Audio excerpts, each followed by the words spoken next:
cosas.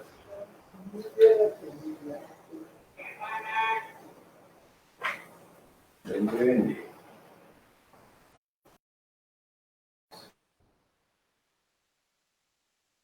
Antes es solamente la foto tuya. Es política.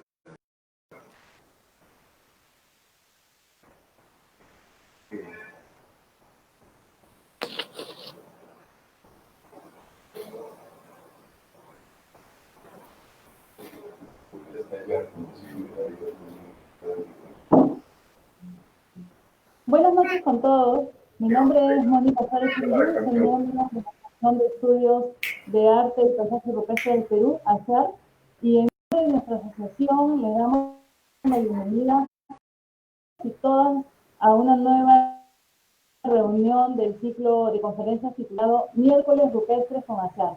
El día de hoy tenemos el gusto de presentar la conferencia titulada Los pigmentos de las pinturas rupestres en Colombia, que estará a cargo de la especialista y amiga de ASEAR, Judith Trujillo Telles. Judith Trujillo es licenciada en Física de la Universidad Pedagógica Nacional de Colombia, con estudios en maestría en Arqueología y Arte Rupestre de la Universidad Trás-os-Montes de Alto Douro, en Portugal. Ha venido desarrollando estudios de arqueometría e investigaciones alrededor de las pinturas rupestres indígenas de Colombia en relación a las tecnologías y uso de recursos que los grupos pintores tenían para la fabricación de estas manifestaciones estéticas. De igual forma, ha participado en diferentes proyectos de documentación y registro del arte rupestre colombiano con el Grupo de Investigación del Patrimonio Rupestre Indígena GIPRI, Colombia. En la actualidad es vicepresidenta de ICOMOS Colombia. Judith, te doy la bienvenida y el espacio recibido para que inicies con tu conferencia. Bienvenida. Bueno, muchas gracias. No sé si me están escuchando. Justo ahora apareció un vendedor por acá a los alrededores. Espero que no haya mucho ruido externo. Muchísimas gracias a todo el equipo de ASEAR, a Renzo, a Carlos, a Mónica, a Aurora, por la invitación. Me agrada muchísimo estar con ustedes. Y bueno, hoy voy a compartir un poco las investigaciones que hemos venido realizando alrededor de las pinturas rupestres aquí en Colombia, pero pues me gustaría como un poco para contextualizarles, no sé qué tanto sepan ustedes del arte rupestre colombiano. Entonces, tenía pues aquí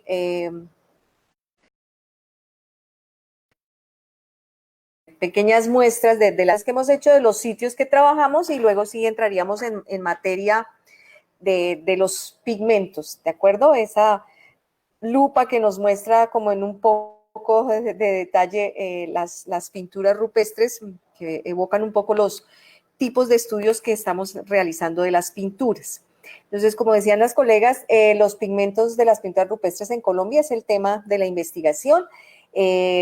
Trabajo, como también lo decían, con el grupo GIPRI ya hace algunos años. Por aquí cerca a mí se encuentra Guillermo Muñoz, el coordinador general, que también agradece la invitación pues a través mío del equipo. También comentarles pues que aquí en Colombia estamos nuevamente organizando ICOMOS. Desafortunadamente por un tiempo no estuvo funcionando y nuevamente estamos reactivando sus actividades, y bueno, también proponemos que pudiéramos hacer esfuerzos conjuntos para las investigaciones del arte rupestre, tanto allí en Perú como en Colombia, a través de estas dos organizaciones, GIPRI e ICOMOS. Bueno, entonces aquí quiero en primer lugar agradecer a todas estas entidades que son las que han apoyado estas investigaciones sobre los pigmentos, algunos con los apoyos económicos como la Fundación de Investigaciones Arqueológicas Nacionales, y los otros equipos que aparecen aquí son equipos de investigación y laboratorios de algunas universidades, equipos de investigación particulares que pues en algún momento de toda esta investigación han apoyado estos análisis, que por lo general son un poco costosos.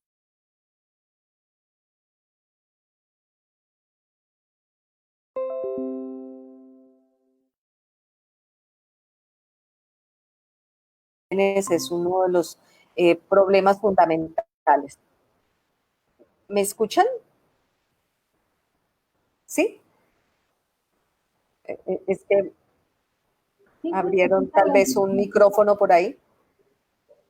Ah, Y ahí hay. ¿Alguien tiene prendido su micrófono?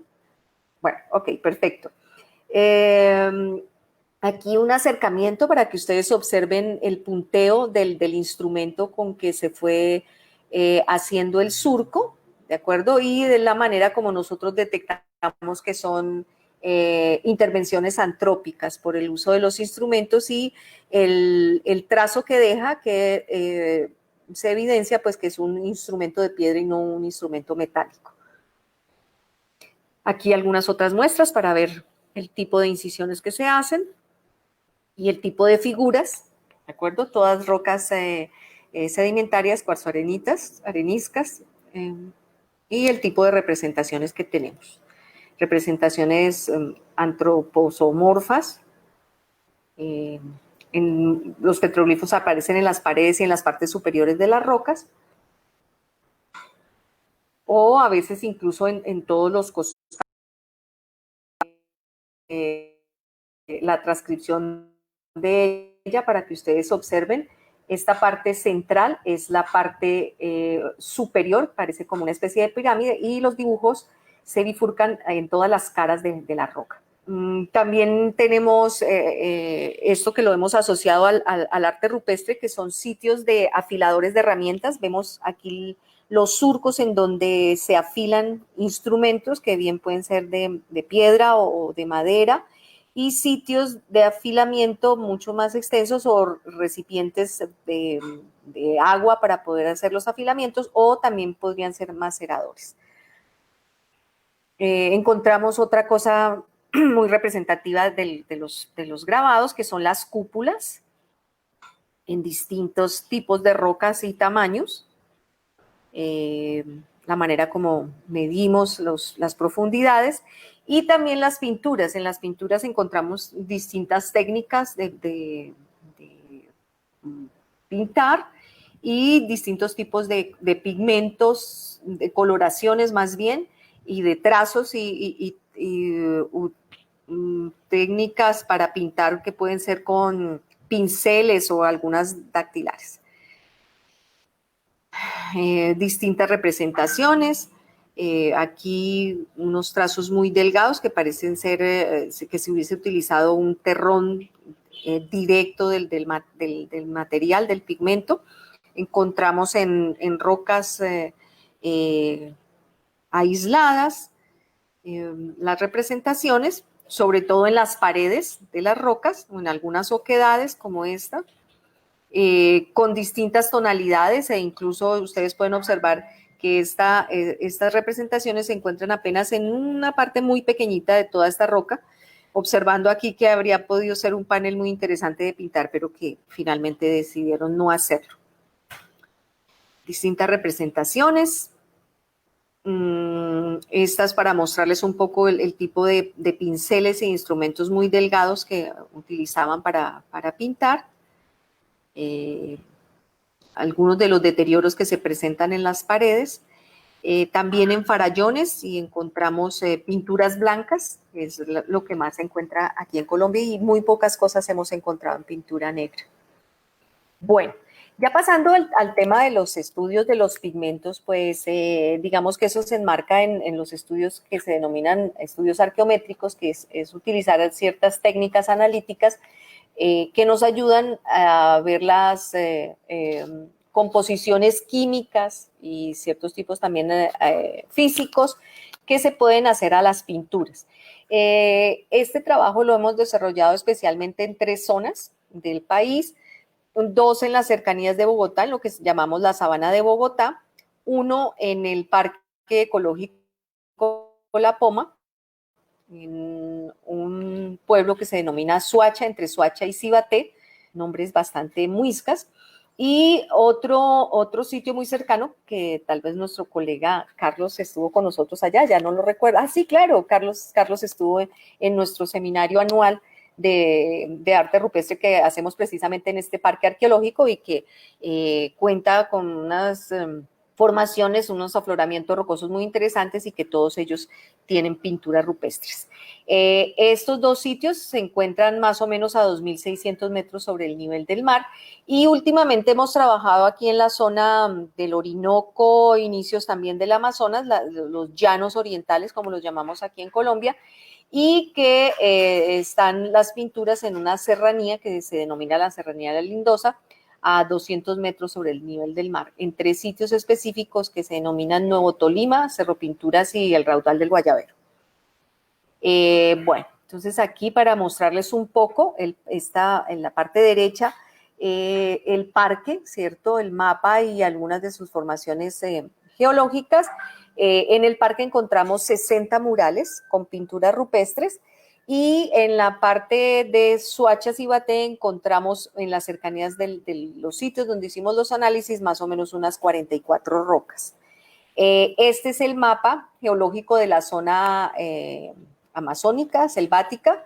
Encontramos el río Guayabero, aquí encontramos la capital de la zona, que es San José del Guaviare, y en las cercanías del río encontramos algunos de los sitios con arte rupestre, con pinturas, que por cierto, este sitio hace parte del Gran Parque Natural de Chiribiquete, que en el 2018 fue denominado como Patrimonio Natural y Cultural de la Humanidad por UNESCO.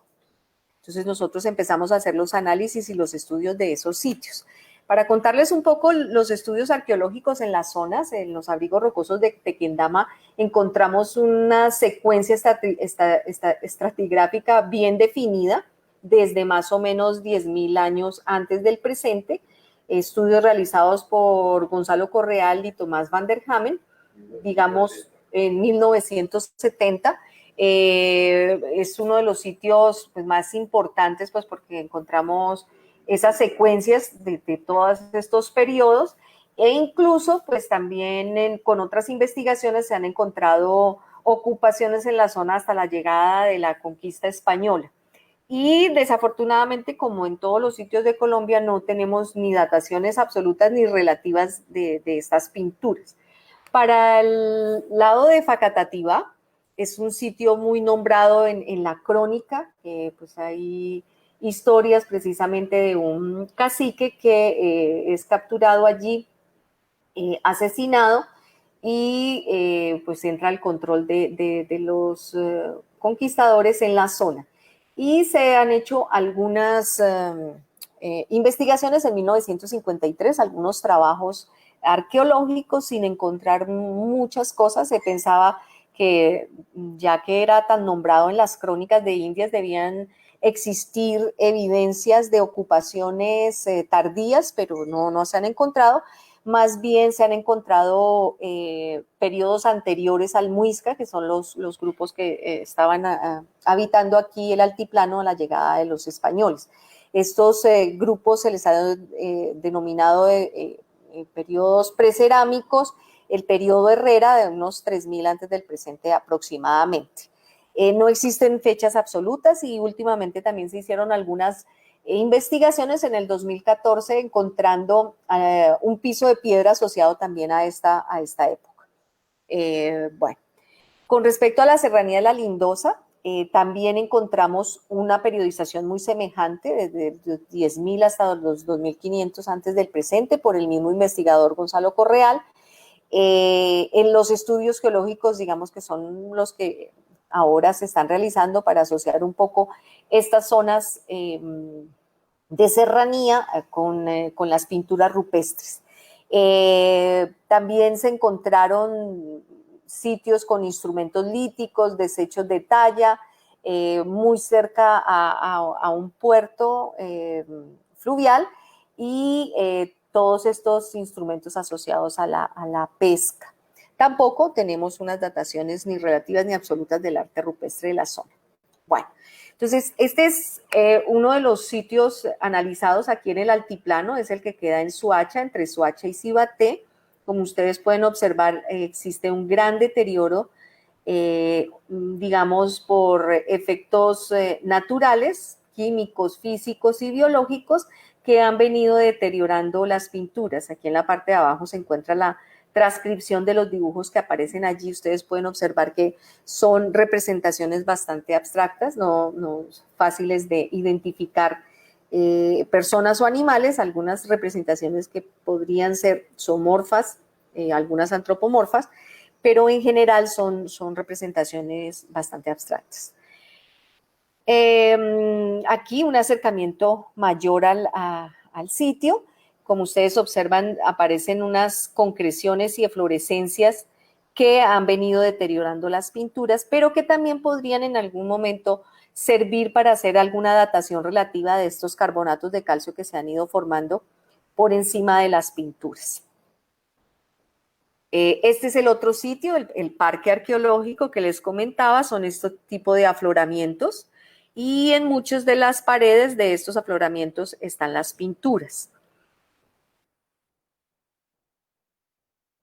Entonces encontramos aquí los afloramientos, en este por ejemplo aparecen una variedad de paneles en este mismo abrigo rocoso.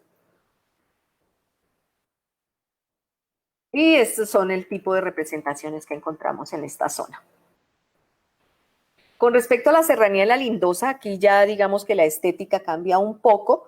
Encontramos más representaciones semejantes a lo que uno podría fácilmente denominar un animal e incluso podrían incluso hasta identificarse.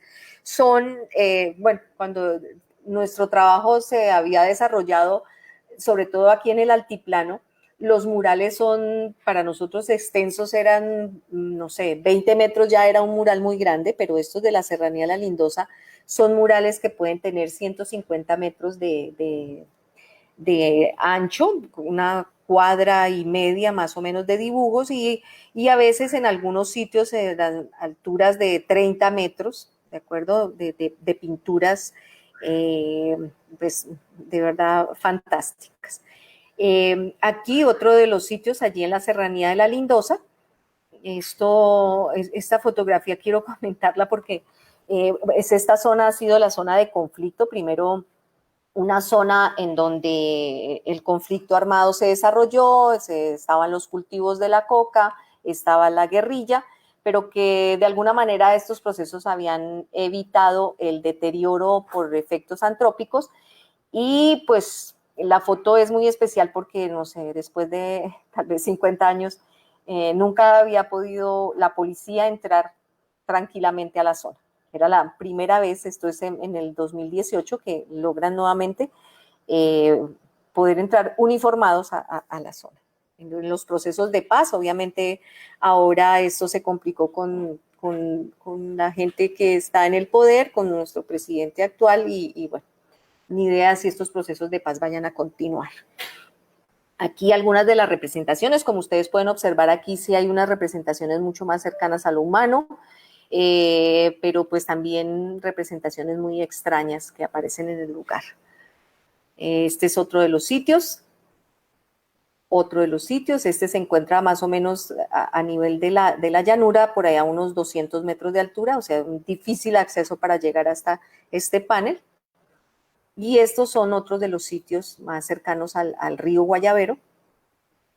Bueno, ¿cuál ha sido mi interés para hacer los estudios de los pigmentos y de las pinturas? Yo he pensado que hay 4 aspectos importantes de los análisis de las pinturas para poder identificar como esa cadena operatoria utilizada para poder hacer los dibujos sobre las paredes rocosas.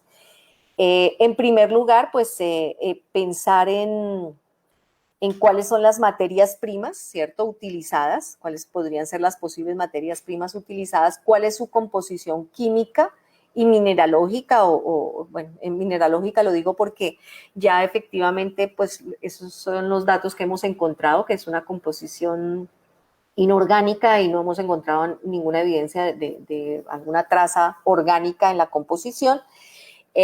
Luego pensar un poco en las posibles recetas de preparación de los pigmentos, si habían mezclas de colores o si habían mezclas de materiales también pues hemos encontrado que muy posiblemente o en muchos de los casos las materias primas eran calentadas. Calentadas, la razón cultural pues todavía no la tenemos, o una razón técnica también podría ser. Y por último, miramos un poco los factores de alteración y deterioro para ver el estado de conservación y sobre todo para identificar si las diferencias de tonalidades, este estudio que les voy a mostrar sobre los pigmentos de color rojo, si las diferentes tonalidades de rojo que aparecen tienen que ver con efectivamente distintos pigmentos, o si esto se debe a ciertas alteraciones debido a que las pinturas se encuentran al aire libre. Bueno, ¿qué técnicas? Esto me parece importante comentarles, pues porque es todo el proceso de la investigación, cómo empezamos a hacer los análisis desde, digamos, análisis bastante macroscópicos con una lupa. Por ejemplo, ustedes pueden observar casi como una malla de arenisca que se va formando por encima de las pinturas. Esto quiere decir que la roca sigue, de alguna manera, digámoslo, creciendo, se va cementando y generando como una especie de malla que hace que el pigmento quede incrustado dentro de la roca.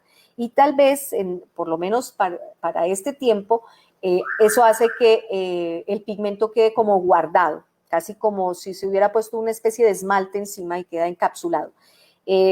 Tal vez con algunos años puede que este esmalte, este cemento que va apareciendo se oscurezca y puede que acabe de cubrir las pinturas y de pronto no las podamos observar. También hemos implementado microscopios digitales para poder hacer algunos análisis in situ. Con esta pantalla, ya estos aparaticos se consiguen fácilmente, pero son muy útiles, por ejemplo, para mirar este tipo de deterioros como el que se observan en la fotografía, y se pueden hacer pequeños videos que luego con unas magnitudes hasta de 40 veces el tamaño original, pues podemos encontrar ciertas características que a simple vista sería imposible. Luego, aquí hay que decirlo, como ustedes investigadores del arte rupestre, saben que retirar una muestra de pintura es casi un sacrilegio, ¿cierto? Entonces, poco a poco lo que se ha querido es que los análisis sean in situ y que las muestras que se retiren sean mínimas y que con una muestra se puedan hacer muchos análisis. Pero también lo que nosotros analizamos, lo que se observa aquí es un análisis de las posibles materias primas y del sustrato rocoso. Aquí vemos algunos granos de cuarzo que componen el sustrato rocoso, el soporte rocoso, y posibles materias primas que podríamos analizar. Ya esto lo hacemos con una lupa binocular para hacer una descripción de la fisonomía general de las muestras. Luego hemos utilizado una técnica que se utiliza mucho en los museos para hacer los análisis y los estudios de las obras de arte, que es encapsular las pequeñas muestras en unas resinas de poliéster cortadas y pulidas para observar la estratigrafía de los cortes que se realizan mínimos, ¿de acuerdo? Y es muy interesante, ustedes están observando aquí la muestra, la resina, ¿cierto? Se alcanzan a ver el pulimiento aquí, las líneas del pulimiento, y aquí en el borde podemos observar, ¿cierto? La roca, mostrando las capas, ¿cierto? De pintura, ¿cierto? Y la capa de la roca, como con algunos colores distintos que podrían tener que ver con algunos deterioros o crecimientos propios de la roca que pueden ir deteriorando los sitios, se van encapsulando, digamos, humedad entre lo que sería la pintura y el sustrato rocoso. Bueno, luego lo que hacemos es también pues hacer algunos análisis petrográficos, sobre todo del sustrato rocoso, y pues encontrar un poco la composición. Como les decía, estas rocas, su composición general es de cuarzo y de arenita, ¿cierto? Entonces encontramos aquí estas cementaciones que les hablaba hace un rato, que son de silicio, y algunas composiciones, algunos elementos de magnetita son las que componen la roca del soporte. Ese análisis, ese trocito que vimos, pues también observado de esta manera, podemos ver, esto es muy, muy interesante, porque podemos ver que como la roca no es absolutamente homogénea y tiene, digamos, como poros, en algunos sitios el pigmento ha quedado muy bien adherido a la roca, sin embargo hay algunos intersticios en donde no existe el pigmento. Incluso algunos han ocupado esos poros, ¿cierto? Y pues esto es lo que hace que efectivamente duren tanto tiempo puestos en la roca. Ustedes pueden observar que la distancia que hay aquí en la escala serían 0.3 milímetros, esta distancia que hay de aquí a acá. Y claro, aquí también se alcanza a ver la composición de la roca, los granos que la componen y lo más interesante, pues, ver cómo el pigmento se ha adherido a ella. También, pues, con la microscopía de luz reflejada polarizada podemos hacer otras visualizaciones, ¿cierto? Aquí vemos nuevamente el trazo del pigmento, ¿cierto?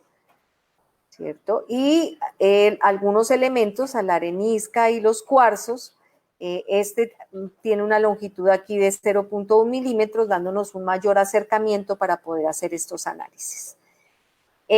Otra cosa que nos pareció interesante fue hacer un análisis de la composición de las rocas y cómo esas rocas sedimentarias se fueron creciendo, se fueron organizando y cómo, digamos, por ejemplo, en este caso que tenemos como 14 distintos segmentos desde la base hasta la parte superior con la cubierta vegetal, esos segmentos, perdón, son 7 segmentos, no, creo que un poquito más, pero bueno, encontramos que por la misma formación sedimentaria hay algunas partes de la roca en donde el grano es bastante fino, bastante redondeado y hace que las paredes sean muy propicias para pintar. Y lo que hemos encontrado es que en general se escogen estas partes de los segmentos de la estratigrafía de las rocas para ser pintadas. Entonces, sería exactamente aquí en el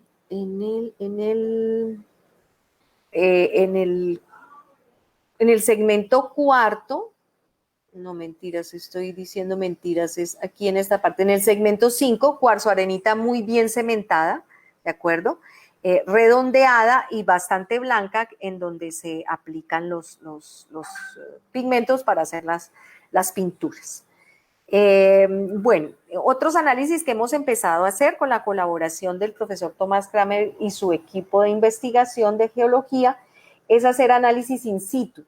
Entonces, ellos cuentan con un equipo de fluorescencia de rayos X portátil que nos ayuda a hacer análisis de la composición tanto del soporte rocoso, de las pinturas, como de los deterioros in situ sin necesidad de retirar muestras. Entonces, después de hacer estos análisis in situ, pues podemos tomar decisiones mucho más certeras de cuáles serían las muestras, las pocas muestras que tendríamos que llevar al laboratorio para hacer un análisis mucho más refinado. Entonces, aquí vemos el instrumento, ¿cierto? Este análisis consiste en la emisión de rayos X secundarios o fluorescentes, como se llaman, que son característicos de un material y que ofrecen información sobre su composición elemental. ¿Qué elementos químicos la componen? Entonces, aquí los datos del equipo que hemos usado, un equipo Bruker. Y aquí algunos de las tomas de los análisis que hemos podido realizar. Estos son el tipo de gráficas que nos muestran esas relaciones. Verticalmente tenemos la intensidad, es una cosa bastante cualitativa, pero que nos muestra las relaciones de intensidad de cada uno de los elementos químicos que aparecen en la muestra. En este pigmento vemos que hay una alta concentración de hierro, ¿cierto? Silicio, digamos que como mayor proporción, que serían los componentes básicos de los elementos básicos que estarían en los pigmentos. Lo que hemos encontrado es que son óxidos de hierro, y pues que ese óxido de hierro viene pues en distintos minerales, ¿de acuerdo? Lo que hemos encontrado en general es que si los óxidos de hierro no venían a partir de... Ay, perdón.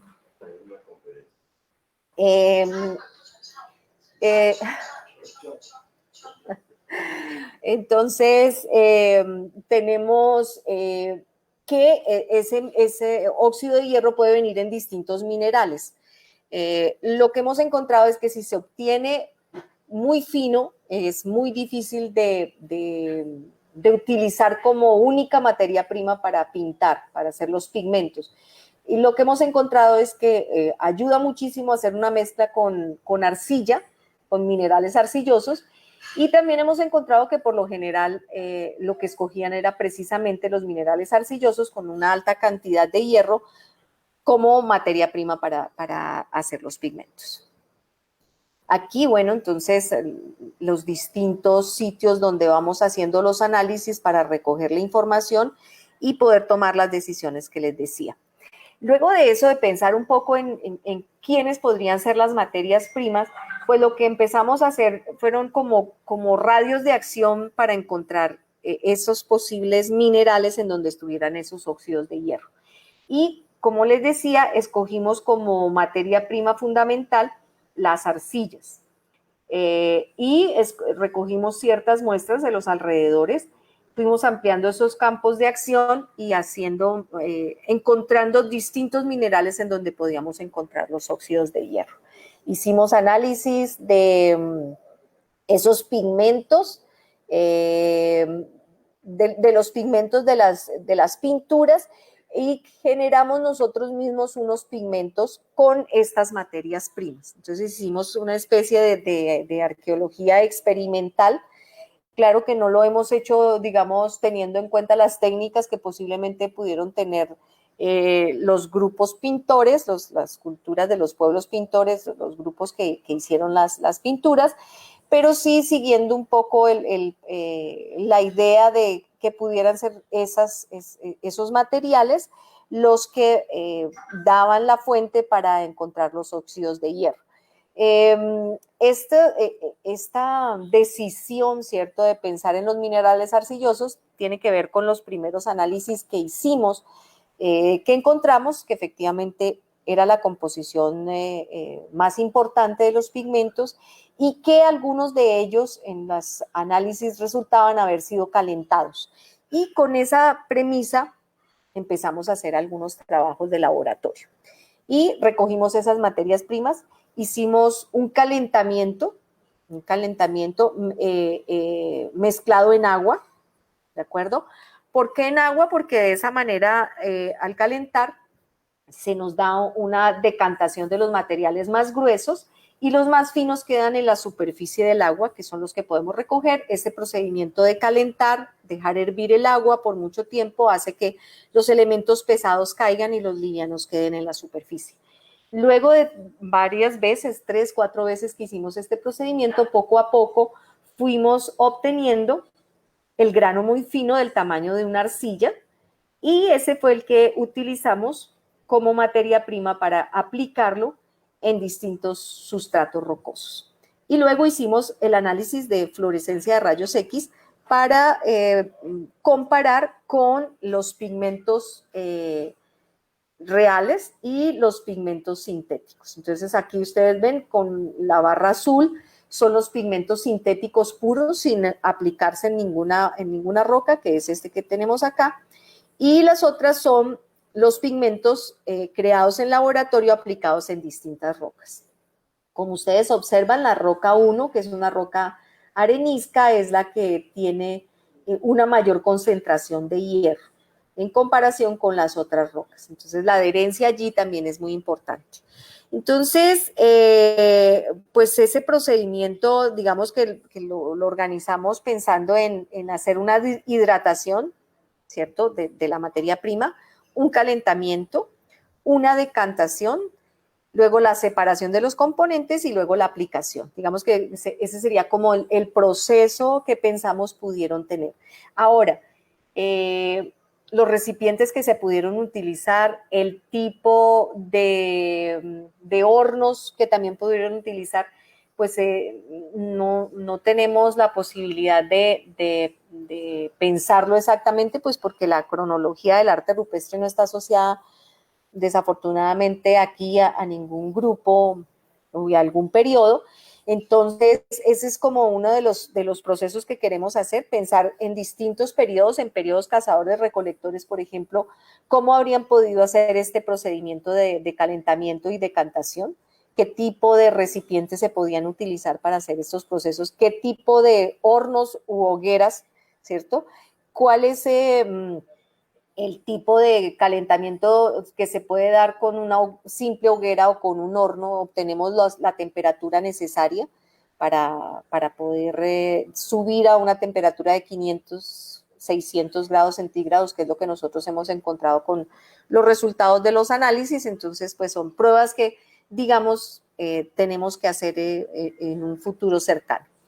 Que hay algo muy importante, entonces lo que hemos pensado es en realizar, en organizar una pigmentoteca, es recoger todas las posibles materias primas que pensamos pudieron ser utilizadas para obtener los óxidos de hierro, para mezclar con las arcillas y hacer pruebas iguales y semejantes a estas que hemos realizado para ver cuáles serían las mejores materias primas y si esos recursos se encontraban en los alrededores, a los sitios, o más bien con un conocimiento de cada uno de estos minerales, las capacidades que podían tener técnicas y de conocimiento del entorno para hacer la preparación de manera distinta, como, pues no sé, si preparamos un plato en la cocina, si no tenemos algún ingrediente, pues lo cambiamos por otro, pero sabemos que puede cumplir la misma función.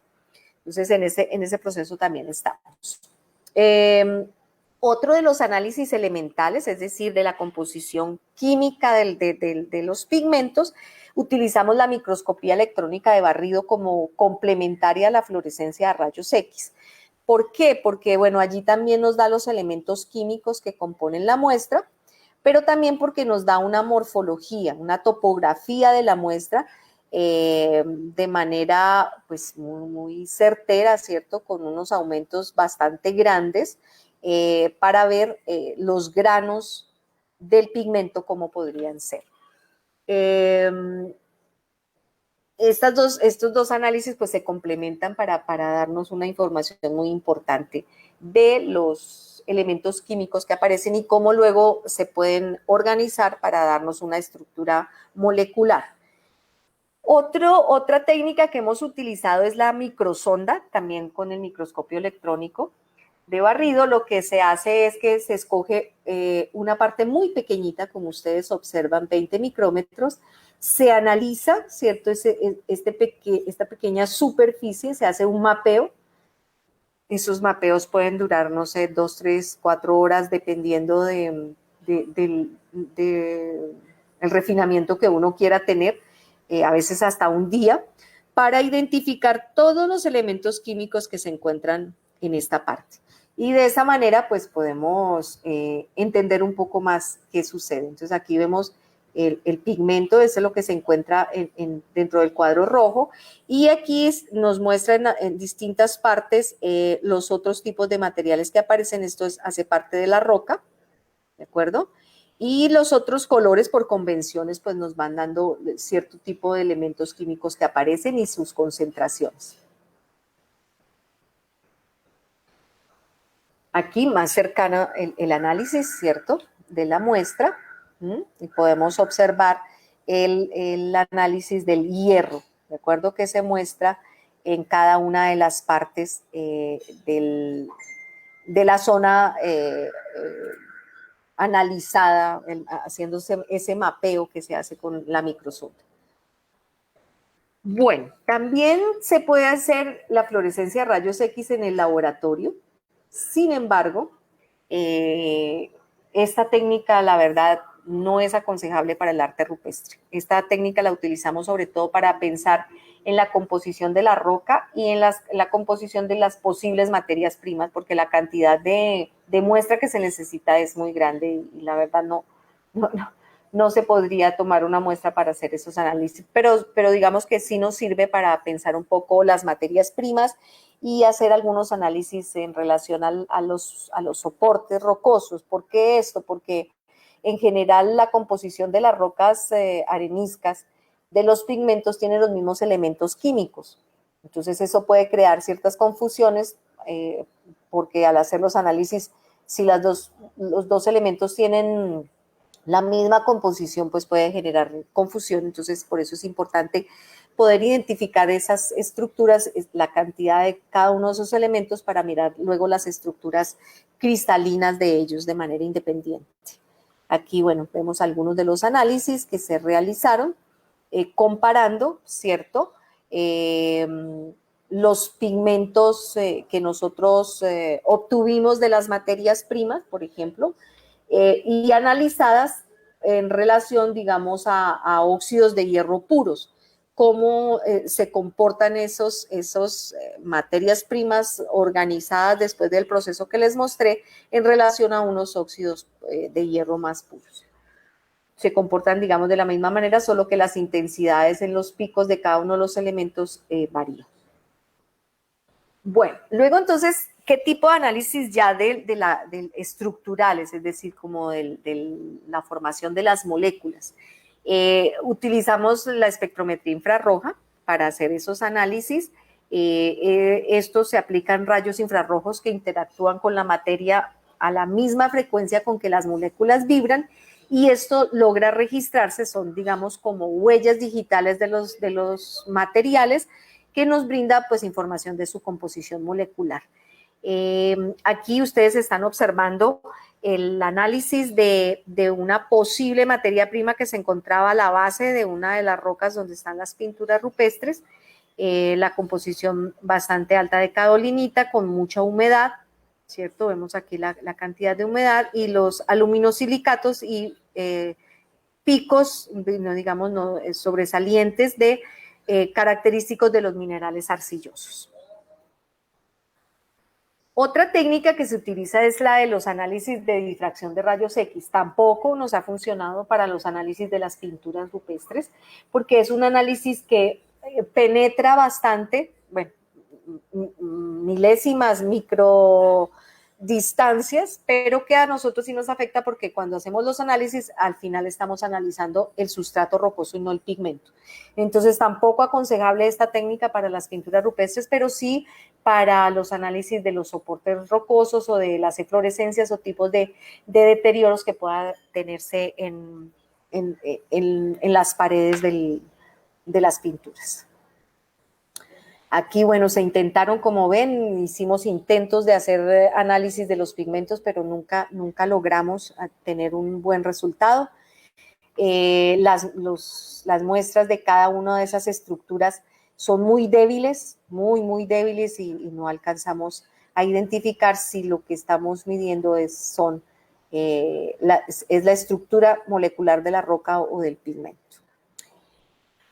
Pero sí nos sirvió para hacer algunos análisis, por ejemplo, para comparar la arcilla, ¿cierto?, con el pigmento sintético calcinado, calentado, ¿cierto?, con otros tipos de materias primas que encontramos y con materiales puros, ¿de acuerdo? Vemos que el comportamiento sí es muy semejante en todos ellos. Entonces, pues, como que nos corrobora un poco que vamos por un buen camino, por lo menos, de las relaciones entre los sustratos, las materias primas, ¿cierto? Y el calentamiento de estas materias primas, ya lo que nosotros llamamos esos pigmentos sintéticos que fueron creados en laboratorio. Y esta técnica sí ha sido la que nos ha dado, digamos, éxito, no solo a nosotros, sino las personas que a nivel mundial han hecho y realizan análisis de las pinturas rupestres, escogen la espectrometría Raman porque es una técnica que no es volumétrica, es decir, hace un análisis bien superficial y entonces sí nos alcanza a dar un análisis de la composición molecular del pigmento.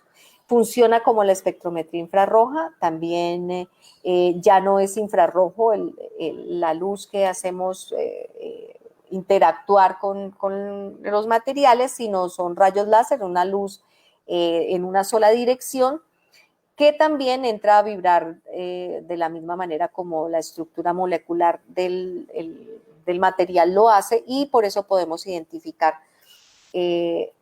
cuál es esa estructura. Entonces aquí vemos, por ejemplo, el análisis del pigmento del ejemplo que tenemos acá, mostrándonos los picos característicos de las hematitas, incluso casi con las mismas intensidades en cada uno de ellos. Bueno, resultados, como les decía, entonces encontramos que los sustratos rocosos después de los análisis son areniscas, con composiciones, como les decía, muy semejantes a las de las pinturas. Entonces eso genera un problema grande. Aquí ustedes observan, tiene un comportamiento semejante. Este es el de un pigmento, pero aquí estos picos que me presentaban de la composición de la caolinita, la composición cristalina, se perdieron. Esto es un dato súper importante porque aquí está la evidencia de que se empezaron a volver amorfos, a perder su estructura cristalina, y eso se da por calentamiento. Y aparece este tipo de estructura después de haber calentado o calcinado a más o menos entre 500 y 600 grados centígrados. Aquí lo volvemos a ver, ¿cierto? Esos aluminosilicatos empiezan a perder su estructura cristalina. Y pues aquí hay algunos análisis para mostrar algún pigmento que recogimos y que se pudo analizar con cierta pátina, tiene una intensidad menor en la transmitancia, pero tiene la misma estructura. Es decir, ese velo afecta, pero la estructura molecular se sigue percibiendo de la misma manera.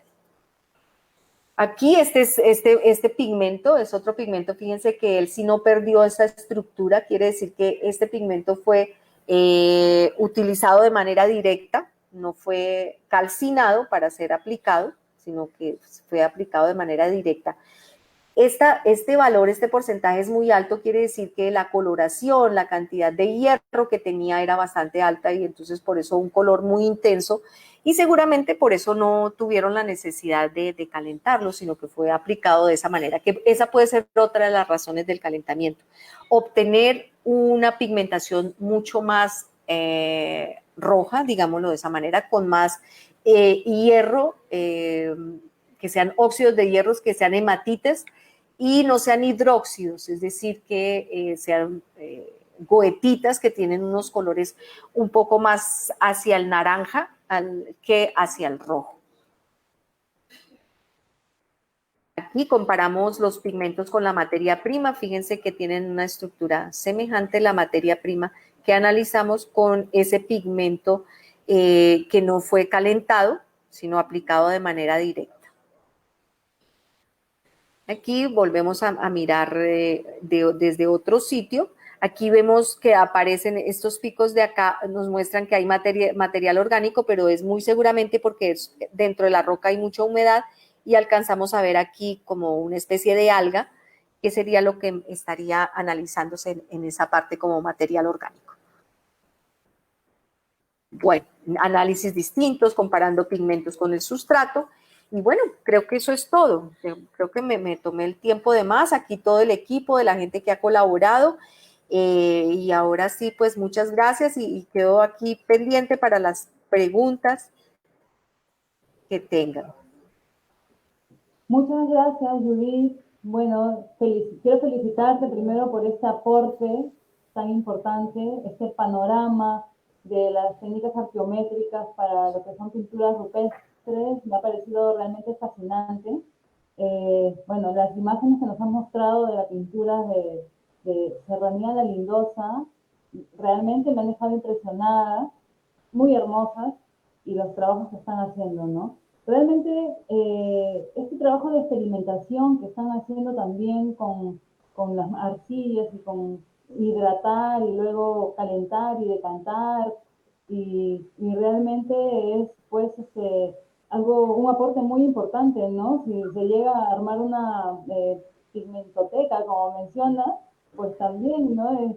Me parece que estos trabajos pues nos están abriendo bastante el panorama a lo que es las técnicas arqueométricas pues para poderlas emplear en los sitios que tenemos tan fascinantes, ¿no? Tenemos algunas preguntas del público, Judith, si me permite. Fernando Castillo pregunta, bueno, ¿hay algún estudio de pigmentos usados en Colombia? Me imagino se refiere a otros estudios, ¿no? Tal vez que se hayan realizado para estos pigmentos. Bueno, sí, hay otras personas que han hecho algunos análisis. Hace algunos años se hicieron unos análisis también en las cercanías de Bogotá. Unas restauradoras hicieron unos análisis encontrando que el componente básico era el cinabrio, cosa que, pues no sé, pensamos que de pronto es poco probable, no es una zona de cinabrio, habría que recorrer muchos kilómetros para buscarlo, pero bueno, culturalmente podría ser. Habría que volver a revisar un poco esos trabajos. Se han hecho análisis también de pinturas blancas en algunas otras zonas. Es una también restauradora que yo colaboré en asesorando este trabajo. Se hicieron esos análisis y que yo sepa, tal vez en otra zona miraron un poco algunos pigmentos negros que aparecieron, pero no son muchos en realidad los trabajos que se han podido hacer. Muy pocos, ¿no? Bien, Fernando Castillo también nos pregunta, ¿cómo saben que no hay ninguna base orgánica? Bueno, pues digamos que si hubiera habido una base orgánica, digamos que se pierde porque los componentes orgánicos se pierden mucho más rápido que los minerales, debería dejar trazas y evidencias de algunos elementos químicos que tiene la materia orgánica. Y nosotros no hemos encontrado ninguno de estos elementos en los análisis. Entonces, bueno, eso no solamente nos ha sucedido a nosotros, en otros países, en Brasil, incluso en Francia, en las pinturas de algunas cuevas, no se han encontrado evidencias de materiales orgánicos en la composición de los pigmentos. Entonces, no es descabellado. Claro que eso tampoco es una regla. En muchos otros sitios sí se han encontrado. En África han encontrado mezclas con cera de abejas para fijar más los pigmentos. No sé si eso también tenga que ver con el mismo entorno. Ciertas temperaturas o cierto clima en algunos lugares hace que sea más necesaria esa mezcla para poderlos fijar. Entonces, no, digamos que no hay una única receta. Eso es también muy importante pensarlo, como yo lo decía. Es decir, ¿qué recursos tengo a la mano? Yo creo que de pronto era más de esta forma. Y cómo los utilizo para tener los mismos efectos que quiero tener.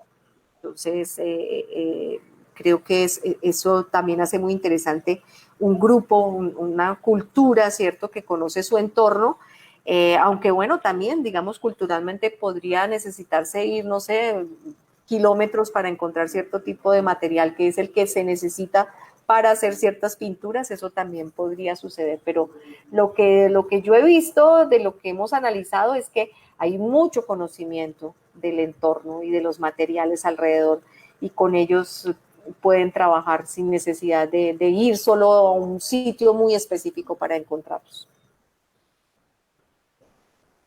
Gracias. Bueno, también Fernando nos hace otra consulta. ¿Hay afinidad iónica de los óxidos de tinte y los minerales en la roca? Bueno, a ver, no sé si cuando él dice tinte, lo que pasa es que ahí hay como una diferencia. Nosotros denominamos los pigmentos aquellos que vienen de una composición más inorgánica. Cuando hablamos de tinte se habla más de una composición orgánica, que son los que se utilizan, por ejemplo, para tinturar las telas, los tejidos, cosas orgánicas. No sé si eso es a lo que se refiere Fernando. o sea que nosotros como decía antes, no hemos encontrado trazas de elementos orgánicos. No sé si le respondo a la pregunta a Fernando. Ok. Bueno, Carlos nos pregunta, ¿han hecho ejercicios comparativos en la composición de las pinturas rupestres y los engobes de cerámica en el caso del altiplano? Nos dice Nelson Cabrera. Ok. No, fíjate que ese es un trabajo que está por hacerse, que es mirar un poco esos engobes, ¿sí? Bueno, pero digamos que cuando uno trabaja en cerámica, digamos actualmente, cómo se hace el engobe. El engobe es simple y sencillamente pones un poco de arcilla en agua y el agua se impregna de ese color y con eso es que se pintan las cerámicas. Pero efectivamente habría que hacer análisis, ¿no? Hacer análisis que muestren, porque eso podría ser una manera de asociación de periodos cerámicos con las pinturas, pero pues tampoco podríamos asegurar lo que fueran de los mismos periodos. Pero es un trabajo que hay que hacer, es un trabajo que no se ha hecho. Han habido algunos trabajos, pero como muy dispersos, ¿no? Alguien hace un análisis, dos, y luego no siguen en estos procedimientos. Eso es como lo que ha sucedido acá.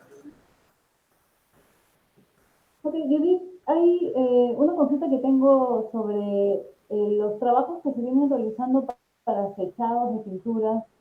¿Conoces? Tengo entendido que se están haciendo ya ese tipo de análisis. Bueno, eso nos daría como para otra charla, pero podemos sintetizar un poco. Una de las situaciones más complicadas del arte rupestre pues es su conservación, es decir, hasta hace, no sé, 20 años, tal vez 25 años, que la cantidad de muestras que se necesitaba para hacer un análisis era muy grande. Un geólogo le dice a uno, no, tráigame una muestra normal, que es del tamaño del puño de la mano. Pero a ver, eso, en arte rupestre sería, no sé, pues llevarme todo un mural, y creo que ni siquiera con eso alcanzaría la cantidad de muestra que se necesitaba antiguamente. Entonces, por eso ese tipo de análisis hasta hace muy poco se realizan en el arte rupestre. Y lo mismo pues sucede para algunas técnicas que podrían utilizarse para datar. Otro de los problemas es que, por lo menos en lo que nosotros hemos encontrado y en la gran mayoría de sitios de pinturas a nivel mundial, como no hay una composición orgánica, pues no podemos utilizar carbono 14. Entonces, ¿qué es lo que algunos investigadores han hecho? No datan directamente las pinturas, sino que datan cierto tipo de materiales que se van formando por encima de las pinturas. Y entonces a eso es a lo que llamamos una datación relativa. Entonces, algunos carbonatos de calcio que se pueden datar por radiocarbón, o algunas que se pueden utilizar otro tipo de isótopos como uranium, thorium para ver la composición de esos carbonatos de calcio. O también sé de otra técnica que han utilizado en algunos otros sitios en Argentina. Hicieron las dataciones de unas pinturas, pero que estaban sobre una roca caliza. ¿Por qué fue bueno hacer, o por qué se obtuvieron buenos resultados? Porque para poder hacer esa datación es necesario retirar únicamente los pigmentos. En una roca arenisca, como ustedes vieron, la pintura entra, el pigmento entra dentro de la roca, y si yo intento sacar únicamente el pigmento es completamente imposible. Se va con arenisca, nada.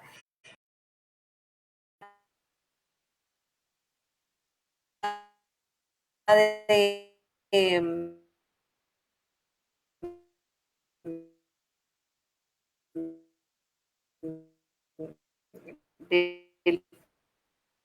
paleomagnetismo,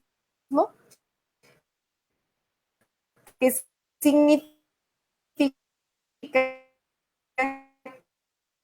que pues nosotros tenemos el campo magnético de una dirección y no coincide exactamente con el norte geográfico, sino que varía, devuelve, y entonces esas periodizaciones se pueden marcar. ¿Cómo se dan ferromagnéticos? Posición los electroterrestres. Hierros, al aplicarlos en la roca, pues en ese momento los electrones quedan todos direccionados en la dirección del campo magnético y uno podría saber en qué periodo fue eso. Pero, como les digo, no puede ser utilizado en todos los sitios. Tampoco es una técnica que podamos utilizar en cualquier lugar. Hay todas esas posibilidades, en muchos sitios han logrado, algunos sitios pues que hay dataciones es porque lo han hecho por radiocarbono, pero pues aquí en Colombia todavía no hemos encontrado como la técnica que pudiera ser. Y también digamos que sería como otro camino de investigación, pero pues que es algo que también hay que hacer, hay que hacer. Wow, qué interesante. Y bien, Judith, te agradecemos muchísimo por este importante aporte y bueno, le mandamos un fuerte abrazo desde aquí, todos los chicos de ASHAR, muchas gracias. Y bueno, los invitamos a todos a poder participar el próximo miércoles, que vamos a estar con una conferencia también del doctor Bosco González, que nos va a hablar del tema violencia y resistencia en las representaciones rupestres del periodo colonial. El próximo miércoles 21 a las 8 de la noche. Muchas gracias, Judith. Y Bueno, a ustedes por la invitación, muy agradable, me parece formidable la iniciativa de reunirse cada miércoles a hablar de arte rupestre. Muchísimas gracias por la invitación y bueno, seguiremos en contacto. Feliz noche para todos. gracias.